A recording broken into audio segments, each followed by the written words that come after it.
இன்றைய சிறப்பு நேர்காணலுக்காக நம்முடன் தமிழ்நாடு தன்னுரிமை கழகத்தின் தலைவர் திரு பழ கருப்பையா இணைந்திருக்கிறார். வாருங்களோடு பேசும். ஐயா வணக்கம். தமிழ்நாடு முதலமைச்சர் விஜய் அவர்கள் கரூருக்கு சென்றிருக்கிறார். பதவியேற்ற பிறகு முதல் முறையாக அங்கு பாதிக்கப்பட்ட மக்களின் குடும்பங்களுக்கு பணி நியமன ஆணைகளை வழங்கியிருக்கிறார். இப்படி பார்க்குறேன். பணி நியமனங்கள், அரசு பணி நியமனங்களை இவ்வளவு எளிமைப்படுத்த வேண்டிய தேவையில்லை. எல்லாவற்றுக்கும் எந்த ஒரு கற்பழிப்பு நடக்கிறது, யாராவது ஒரு பாதிக்கப்படுகிறார்கள் என்றால் அரசு அவர்களை அமைதிப்படுத்த அல்லது அவர்களுக்கு ஆறுதல் சொல்ல இந்த வழிமுறைகளை எப்பொழுதும் எல்லா அரசுகளும் கையாளுகின்றன. அரசு பதிவுகள் என்பது தேர்வுகளின் வழியாக மற்றவற்றின் வழியாக வருகின்ற ஒரு தகுதியான பணி. அதை வருகின்றவர்களுக்கெல்லாம் கொடுக்க முடியாது. பாதிக்கப்பட்டவர்களுக்கு 20 லட்ச ரூபாய் அவர் கொடுத்தது என்பது சரிதான். ஏனென்றால் தூத்துக்குடியில் பாதிக்கப்பட்டவர்களுக்கு 2 லட்சம் தான் கொடுத்தார்கள். 2 லட்சமோ 3 லட்சமோ கொடுத்தார்கள் அரசாங்கத்தில். இவ்வளவுக்கு போலீஸ்காரர்கள் சுட்டு கொன்ற பெரிய கொலை வழக்கது. ஆனால் நெரிசலில் செத்தவர்களுக்கு 20 லட்ச ரூபாய் விஜய் கொடுத்ததற்கு காரணம் நேரடியாக அவர் அதில் தொடர்பு பெற்றிருக்கின்ற காரணத்தினாலும் ஒரு குற்ற உணர்வு அவருடைய நெஞ்சை உறுத்தி இருக்கும் என்கின்ற காரணத்தினாலும் ஒரு பெரிய தொகையை கொடுத்து அந்த மக்களை ஆறுதல் படுத்த வேண்டிய தேவை இருந்தது. அவையெல்லாம் சரிதான். ஏனென்றால் அறியாமல் புரியாமல் வந்த மக்கள் அவதிக்கு உள்ளாகி இறந்து போனது என்பது ரொம்ப கொடுமையானது. ஆகவே அதெல்லாம் சரிதான். ஆனால் அரசு பணி என்பது, இந்த அரசு மரியாதை என்பது, இதையெல்லாம் ரொம்ப மலினமாக்கி விட்டார்கள். பழைய காலத்தில் பெரிய பதவியில் இருந்தவர்கள், ஆளுநராக இருந்தவர்கள், முதலமைச்சர்களாக இருந்தவர்கள், இத்தகையவர்கள் இறந்து போகின்ற போது அவர்களுக்கு அந்த அரசு மரியாதை செலுத்துவது என்கின்ற பழக்கத்தை வைத்திருந்தார்கள் வெள்ளைக்காரன் காலத்தில். அது துப்பாக்கியை தலைகளாக பிடித்து கொண்டு சுடுவான். அது என்ன செய்யும் என்று எனக்கு தெரியாது. அது வெள்ளைக்காரனுடைய பழக்கம். நாம் பூவளையங்கள் வைப்போம், மற்றவற்றையெல்லாம் செய்வோம் நம்முடைய பிணங்களின் மீது அல்லது செத்த தலைவர்களின் உடல்களின் மீது. அதற்கு பிறகு படிப்படியாக ஆரம்பித்து ஸ்ரீதேவியில் தொடங்கினார்கள். பிறகு சரோஜா தேவிக்கு செய்தார்கள். அப்புறம் விஜயகாந்துக்கு செய்தார்கள். இப்பொழுது வரிசையாக இனிமேல் எல்லாருக்கும் செய்யும்படி தூண்டுவார்கள். ஒவ்வொரு துறையிலும் வித்வான்களிலே இவர் பெரியவர், வீணை கச்சேரியில் அவர் பெரியவர், நடனத்தில் இவர் பெரியவர், நாட்டியத்தில் அவர் பெரியவர், சினிமாவில் நடிப்பதில் இவர் சிறந்தவர், அவர் டைரக்டர் என்று ஒவ்வொருவருக்கும் இப்படி ஒவ்வொரு துறையிலும் சிறந்தவர்களுக்கெல்லாம் போலீஸ் மரியாதை கொடுக்க வேண்டும் என்ற நிலை ஏற்படும். பிறகு போலீஸ்காரர்கள் போலீஸ் ஸ்டேஷன்களில் இருக்க மாட்டார்கள். யாராவது ஒரு இறந்து கொண்டிருப்பார், அவர்களுக்கு மரியாதை செலுத்த போவார்கள். அரசு அங்கீகரிப்பது என்பது ஒவ்வொரு துறையிலும் சிறந்தவர்களை அரசு அங்கீகரிப்பது என்பது பணங்கணம் கொடுத்து வசதியற்ற வித்வான்களை ஆதரிப்பது என்பது வேறு. ஆனால் இந்த இந்த இந்த மாதிரி பிறகு யார் முதலமைச்சருக்கு வேண்டியவர், யார் முதலமைச்சரின் கவனத்தை ஈர்க்கக்கூடியவர் என்பதை பொறுத்து இந்த மரியாதைகளெல்லாம் ஏற்படும். ஆக எதெல்லாம் தேவையில்லாத வேலையோ அதையெல்லாம் அரசுகள் செய்து கொண்டிருக்கின்றன. இவர்களுடைய தகுதிக்கு சிந்திக்கிறார்கள். சினிமாவிலிருந்து வந்த நடிகர் சினிமாக்காரர்களுக்கு போலீஸ் மரியாதை கொடுக்க நினைக்கிறார். இப்படியே போய் கொண்டிருக்கிறது நாடு. உனக்கு சொல்லுகிறேன், அரசு வேலை, அரசு மரியாதை இவற்றையெல்லாம் ஒரு கருத்துப்பட செய்த காலம் போய் நோக்கத்திற்கு செய்கின்ற காலம் வந்திருக்கிறது. முன்பெல்லாம் தமிழ் துறையில் வல்லவர்கள், எழுதுகின்றவர்கள், அவர்களெல்லாம் வறுமையில் இருப்பார்கள். அதனாலே அவர்களுக்கு ஒரு பரிசு கொடுத்து ஊக்குவிப்பது, அவருடைய புத்தகத்தை அரசு வாங்கி கொள்வது என்ற நிலைகளெல்லாம் அப்பொழுது இருந்தன. அறிவுத்துறையில் சிறந்தவர்களை போற்றுவது என்கின்ற பழக்கம் இருந்தது. இப்பொழுதெல்லாம் அவனுக்கு வேண்டியவனுக்கு கொடுப்பது என்று ஆகிவிட்டது. பெரிய அறிஞர்கள் என்று நம்முடைய காலத்தில் ஒரு காலத்தில் இருந்தார்கள். அவ்வை துரைசாமி உள்ளே இருந்தார், வாசுப்பா மாணிக்கம், மு வரதராஜனார், பெரிய பெரிய மறைவு நடிகள், தேவனைய பாவாணர். இப்படி அந்த தலைமுறை பெரிய அறிவு தலைமுறையாக இருந்தது. இன்றைய தலைமுறை பொக்கை தலைமுறையாக இருக்கிறது. எழுதுகின்றவர்களில் எனக்கு தெரிய ஒரு ஜெயமோகன் வேண்டுமானால் பெரிதாக தெரிகிறாரே தவிர எல்லா துறைகளிலும் கற்றவராக இருக்கிறார். அது ஒரு பெரிய சங்கதி. ஒரு எழுத்தாளன் பலதுறை அறிவையும் பெற்றிருக்கின்ற போது அந்த எழுத்தின் கணம் கூடும். ஜெயமோகன் ஒரு ஆள் தெரிகிறது எனக்கு தெரிய. அப்படி ஒன்றும் பெரிதாக இல்லை. கவிஞர்களெல்லாம் பார்த்தா ஏன்னா நம்முடைய வைரமுத்துவை போல யாராவது ஒருவருக்கு ஜால்ரா அடித்து கொண்டு தங்களுடைய வசதிகளை அந்த அரசை வைத்து பெருக்கிக் கொள்வதை நோக்கமாக கொண்டவர்களாக இருக்கிறார்களே தவிர அரசு தவறு செய்கின்ற போது தட்டி கேட்கின்றவர்களாக இல்லை. பிசிராந்தையான் என்ற ஒரு புலவன் இருந்தான். பாண்டியன் அறிவுரை நம்பி கூடுதலாக மக்களுக்கு வரி விதித்து விட்டான். அவன் பாட்டுக்கு நோக்கத்துக்கு வரி விதித்து விட்டான். வரி விதித்தவுடன் கிழந்தெழுந்து விட்டார் பிசாந்தையார். இவ்வளவும் அவர் ஒரு குடிமகன். இப்பொழுதாக இருந்திருந்தால் ஒரு முதலமைச்சரை எதிர்த்து என்ன வரி போடுகிறாய் நீ, மக்களை நாசப்படுத்துகிறாயே என்று அவர் பாடுகிறார் பிசிராந்தையார். அப்பொழுது சொல்லுகிறார், ஒரு யானைக்கு வேண்டிய உணவை நாம் கவனமாக ஊட்டி ஊட்டி கொடுத்தால் பல நாட்களுக்கு அந்த உணவு வரும். யானையையே நாம் நெற்களத்தில் நெல் வயலில் புகுற விட்டுவிட்டால் அதனுடைய வாய் புகுகின்ற நெல்லை விட கால் பெரிது கெடுக்கும். அதுபோல் அரசன் தகுதியற்ற முறைகேடான வரிகளை விதிப்பது என்பது யானை நேரடியாக நெல் வயலுக்குள் புகுந்து மிதித்து கெடுப்பது போல என்று கடுமையாக அந்த அரசனை சாடினார். அந்த அரசன் தன்னை மாற்றிக்கொண்டான். அவனே சிறந்த புலவன் தான் அந்த அரசனை. இப்படி பழைய காலத்தில் அரசனை, எல்லா அதிகாரங்களையும் பெற்ற அரசனை பார்த்து யானை புக்க புலம் போல தானும் உண்ணான் உலகமும் கெடுமே என்று பாடுவதற்கான ஆற்றல் அன்றைய புலவர்களுக்கு இருந்தது. ஆகவே அரசர்களும் என்ன நினைத்தார்கள், புலவர் பாடும் புகழினோ என்று தங்களை புலவர்கள் கொண்டாட வேண்டும், மதிக்க வேண்டும். அறிவுடையவர்கள் புலவர்கள். இப்பொழுது பாட்டெழுதி தெரிந்தவனெல்லாம் புலவனாக இருக்கிறான் என்பது வேறு. அறிவுடையவர்களாக இருந்தார்கள், அவர்கள் போற்ற வேண்டும் என்று கருதினார்கள். இப்பொழுது எல்லாமே மாறிவிட்டது. சும்மா வேண்டியவனுக்கு பரிசு கொடுப்பது, அரசாங்க பதவிகளை கொடுப்பது, அரசு மரியாதைகளை கொடுப்பது, இந்த மந்திரிகளுக்கே மாண்புமிகு என்று எதற்காக போட வேண்டும் என்று நான் நினைப்பேன். சும்மா அந்த சட்டமன்ற பேச்சுக்களை கேட்டால் ஒரு நிமிடத்துக்கு ஒரு முறை சபாநாயகர், மற்றவர்கள் மாண்புமிகு உறுப்பினர், மாண்புமிகு மந்திரி, ஐயோ, அந்த ஒரு வார்த்தை தான் நம்முடைய காதில் மோதிக்கொண்டே இருக்கும். என்ன மாண்புமிகு, எதற்கு என்று கேட்கிறார். வெள்ளைக்காரன் என்ன செய்தான், பதவியில் இருக்கிறான், அவனுடைய தகுதி மக்களுக்கு தெரியாது. பதவியில் இருக்கிற காரணத்தினாலே ஹிஸ் எக்ஸலன்சி என்று அவன் தன்னை அழைக்குமாறு கட்டாயப்படுத்தினான். ஹானரபிள் ஜட்ஜை, நீதிபதியை நாற்காலியில் உட்கார்த்து விட்டால் அவர் யுவர் ஆனர் என்று தான் சொல்ல வேண்டும். இதெல்லாம் வெள்ளைக்காரன் ஏற்படுத்திய பழக்கங்கள். மதிப்புக்குரியவரை மாண்புமிகு என்று சொல்லுங்கள், தகுதி வாய்ந்த சான்றாளர்களை மாண்புமிகு என்று சொல்லுங்கள். அவர்களை சொல்வதில்லை இந்த மக்கள். பதவியில் இருக்கின்றவனைத்தான் சொல்லுகிறார்கள். பதவியில் யாரெல்லாம் இருக்கிறார்கள், நம்முடைய நிதியமைச்சர் கொலை வழக்கில் சம்மந்தப்பட்டவர் மரியம் வில்சனா, அவர் பேர் என்ன, மரிய வில்சன். அவர் புதுச்சேரியில் அண்ணன் அண்ணி ஆகியோரிடம் ஏற்பட்ட சொத்து தகராறின் காரணமாக அவர்களை கொலை செய்ய போனார் என்று சொல்லி வழக்கு பதிவு செய்யப்பட்டு அவர் பிணையில் விடுவிக்கப்பட்டு அந்த வழக்கு நடந்து கொண்டிருக்கிற நிலையில் அமைச்சராகிவிட்டார். இப்பொழுது நீதிமன்றத்திற்கு செல்ல மாட்டேன் என்கிறார். சரி, எதற்காக இதையெல்லாம் சொல்லுகிறேன் என்றால், குற்ற வழக்குகளில் தொடர்புடையவர்களையெல்லாம் நாம் பெரிய பொறுப்பிலே உட்கார வைப்பது என்பது நாட்டில் அந்த பொறுப்பின் மீதே மரியாதை இல்லாமல் போய்விடும். இனி 7 கோடி பேர் இருக்கிறார்கள் நாட்டில். உனக்கு ஒரு மந்திரி ஆக்குவதற்கு 30 பேர் தான் தேவைப்படுகிறது. இதில் ஒருவன் யோக்கியனாக உனக்கு தென்படவில்லை, கண்ணுக்கு புலப்படவில்லை என்றால் அது என்ன அரசு என்று கேட்கிறேன். எல்லாவற்றிலும் கீழ்நிலையை அரசு பண்பு நிலைகளில், பழக்க வழக்கங்களில், நேர்மையில், பிறவற்றிலெல்லாம் தொட்டு விட்டது.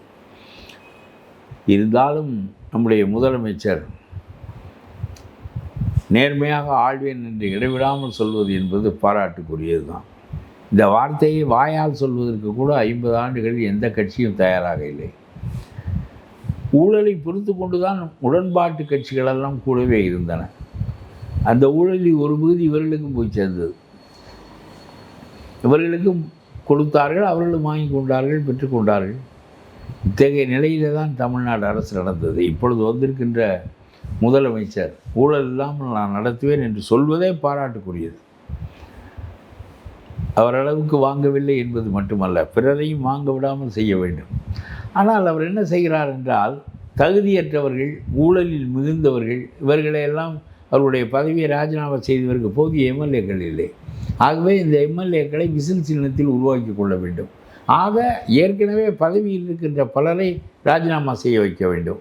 பிறகு காலியான இடத்தில் இவர்களை நிறுத்தி விசில் சின்னத்தில் அவர்களை வெற்றி பெற வைத்து தன்னுடைய கட்சியை பெரும்பான்மை கட்சியாக ஆக்கி கொள்ள வேண்டும். இவருக்குள்ள சிக்கல் என்ன என்றால், திருமாவளவன் போன்றவர்களெல்லாம் அப்பொழுதுக்கு எப்பொழுது காலை வருவார்கள், நெருக்கடி கொடுப்பார்கள். இவனை ஐஜியாக போடு, அவனை எஸ்பியாக போடு, அவனை டிஜிபியாக போடு என்றெல்லாம் இடையராது பரிந்துரைக்கின்றவர்கள் அவர்கள். அவனை செக்ரட்டரியாக போடு, பிறகு அவன் மூலம் காரியங்களை செய்து கொள்ளலாம் என்ற அடிப்படையில் நெருக்கடி கொடுக்கிறார் என்று நினைக்கிறார்கள். விடிந்தால் எழுந்தால் இவர் கொடுக்குற நெருக்கடி தாங்க முடியவில்லை. ஆகவே நாமே கூட்டணி அரசு என்கின்ற மாபெரும் கொள்கையை நான் தான் உருவாக்கினேன் என்று திருமாவளவன் இடைவிடாமல் சொல்லிக்கொண்டார்.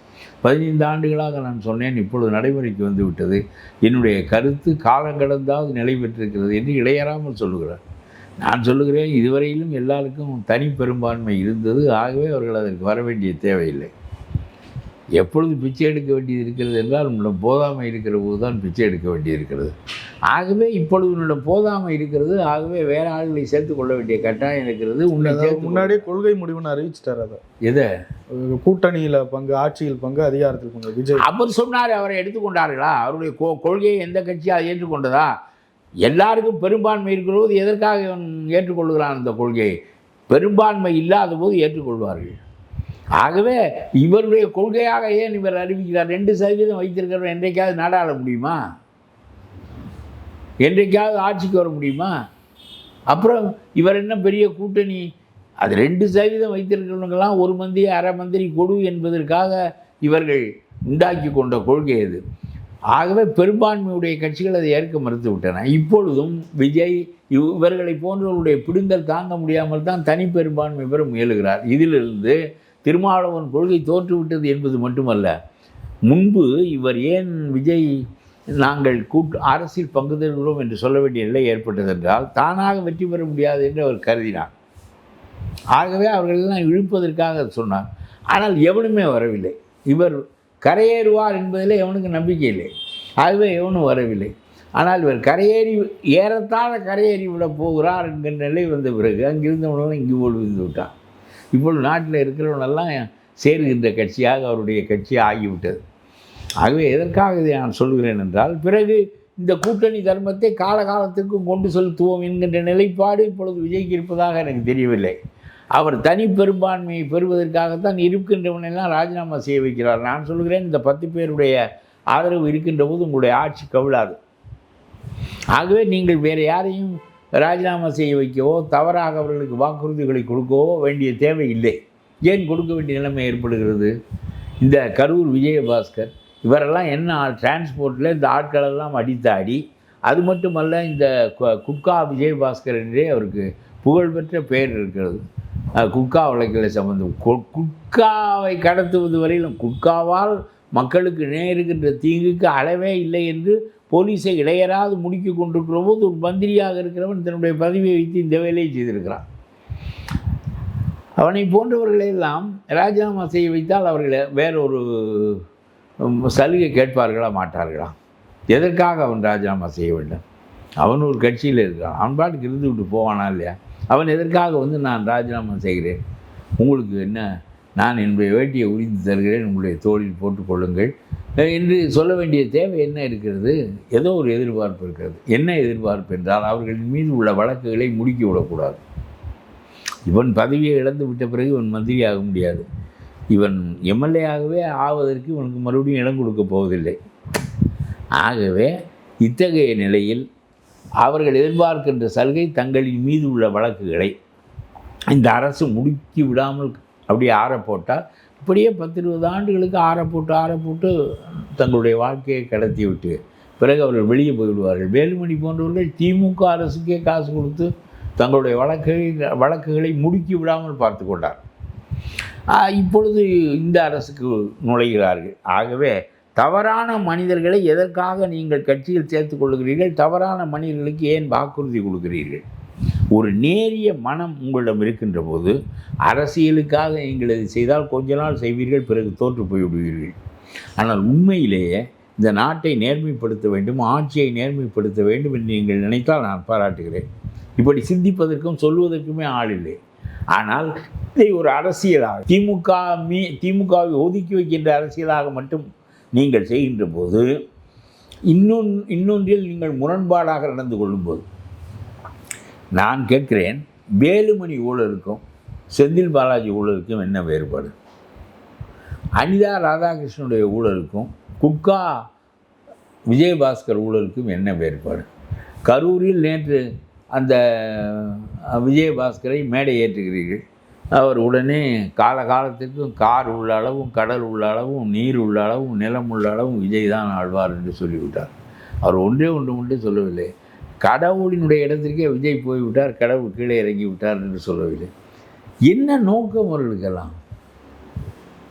தாங்கள் செய்திருக்கின்ற ஊழல்கள், அவற்றின் காரணமான தண்டனைகள் முடுக்கி விடப்படக்கூடாது. இத்தகைய பேரத்தை ஒரு முதலமைச்சர் ஏற்றுக்கொள்ள வேண்டிய தேவையில்லை. இல்லாவிட்டால் மக்களை ஒன்று இந்த 10 பேருடைய புடுங்கலோடு நீங்கள் ஆட்சியை நடத்துங்கள். இல்லாவிட்டால் நீங்கள் மக்களிடம் போய் போதிய பெரும்பான்மை இல்லை, திமுக காரனை சேர்த்து கொள்வதில் எனக்கு விருப்பம் இல்லை, ஏனென்றால் அதிமுகவிலிருந்து எவன் வருகிறான்? காலகாலமாக எம்ஜிஆரிடமும் அம்மாவிடமும் நன்றியோடு இருந்தவன் வரவில்லை, ஊழல் செய்தவன் தான் வருகிறான். எதற்கு ஒரு ஊழல் செய்தவனை நாம் அரவணைத்து கொண்டு இன்னொரு ஊழல் செய்தவனை தண்டிக்க வேண்டும்? அப்படியானால் உங்களுக்கு ஒரு கொள்கையில் உறுதிப்பாடு இல்லை என்பது பொருளாகும். எதையும் அரசியலுக்காக செய்கிறீர்கள் என்று பொருளாகும். அரசியலுக்காக செய்கின்ற ஒரு நன்மை, ஒரு கருதுகோள் நீண்ட காலம் நிலை பெற்று நிற்காது, வெற்றியும் பெறாது. அதாவது நாங்கள் காசு வாங்க விட மாட்டோம், தொடவும் மாட்டோம், தொட்டவனை விடவும் மாட்டோம் என்று நீங்கள் சொல்லுகின்ற போதெல்லாம் எனக்கு மனம் புல்லரிக்கும். இந்த வார்த்தையை கேட்பதற்காகத்தான் என்னை போன்றவர்கள் அரசியலே நான் சொல்லுகிறேன், யார் வேண்டுமானாலும் நாடாளட்டும். எனக்கு நாம் பதவிக்கு வர வேண்டும், நம்முடைய கட்சி வர வேண்டும், நாம் ஒரு இடத்துல அதிகாரத்தில் இருக்க வேண்டும் என்பதெல்லாம் முக்கியமில்லை. எது அதிகாரம்? அது ஒரு பொறுப்பு. நேர்மையாக இருக்க நினைக்கின்றவனுக்கு அது ஒரு பொறுப்பு, அது ஒரு சுமை. இப்பொழுது திருவண்ணாமலை கோயிலில் நீ பக்தனாக இருந்து சாமியை கும்பிட்டு விட்டு வெளியே வருவதற்கு வசதி இருந்தால் அது நல்லதா, அல்லது தர்மகர்த்தா என்கின்ற பொறுப்பை வகிப்பது நல்லதா? தர்மகர்த்தா என்றால் 6 காலம் பூஜை நடக்கிறதா என்று பார்க்க வேண்டும், கோயில் நிர்வாகம் சரியாக நடக்கிறதா என்று பார்க்க வேண்டும். எத்தனையோ பொறுப்புகள் இருக்கும். நான் சொல்லுகிறேன், கோயில் தூய்மையாக இருந்து 6 கால பூஜையும் நடந்தால் நாம் விரும்பி சாமியை கும்பிட்டு விட்டு வெளியே வர வேண்டியதானே, எளிதான வேலை அல்லவா அது? இதற்கு தேவையில்லாத ஒரு சுமை. பொதுப்பணி ஆற்ற வேண்டும் என்ற விருப்பமுடையவன் அந்த பணியை ஏற்றுக்கொள்ளட்டும். நான் சொல்வது தெரிகிறதா? நாம் எல்லோரும் ஆட்சிக்கு போக வேண்டும் என்று கட்டாயம் இல்லை. ஆட்சி என்பது பெரும் பொறுப்பு. இங்கே ரொம்ப கேவலமாக அது போய்விட்டதே தவிர, இங்கிலாந்திலே ஒரு தலைமை அமைச்சர் இப்பொழுது ராஜினாமா செய்திருக்கிறார், லேபர் பார்ட்டியிலிருந்து. லேபர் பார்ட்டி அரசாங்கத்தினுடைய தலைமை அமைச்சர் அவர்.